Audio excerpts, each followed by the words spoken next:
How's it going everyone, and welcome back to another Battlefield 4 weapon review. Today we're going to take a look at the L85 A2, which is another weapon that's making a return from Battlefield 3.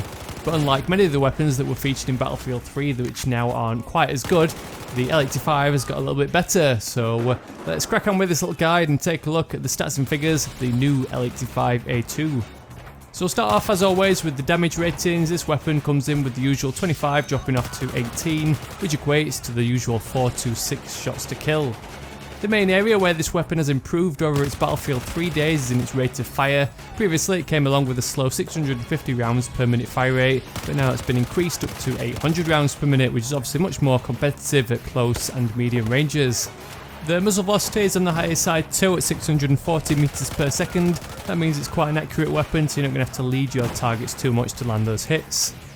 The L85 in Battlefield 4 might have a faster fire rate than it did in Battlefield 3, but it's also been nerfed slightly in its recoil profile. This weapon still has low side-to-side recoil, which makes it one of the more attractive choices, but as opposed to a 0.2 upwards value, we've now got to deal with a 0.4 vertical kick value.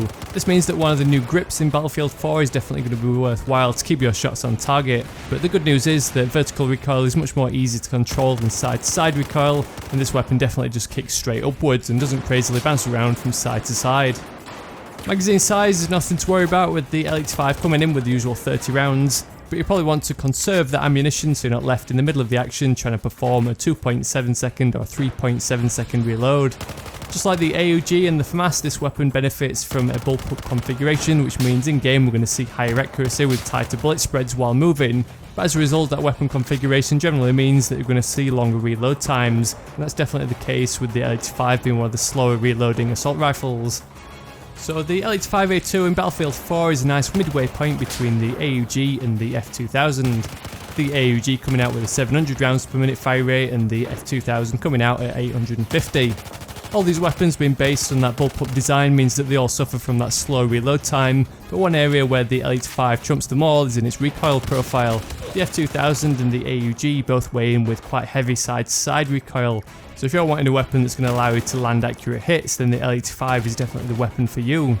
Saying that, we can't forget the SAR-21, which comes out with much lower recoil, but the problem with that weapon along with the QB-Z95 is that they both clock in with a dreadfully slow fire rate at 600 to 650 rounds per minute. So out of all the bullpups in the Battlefield 4 assault rifle category, I think the L85 is one of the best choices. You get that nice mix of features of a decent fire rate and controllable recoil, which makes this weapon perform well in all encounters, which is why I've given it my overall rating of a 4 out of 5.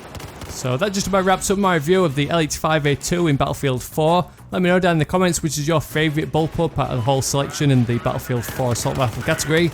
If you are a fan of this weapon, or if you just enjoyed my video, I'd really appreciate a thumbs up just to help spread the word and give my videos a little bit more widespread exposure.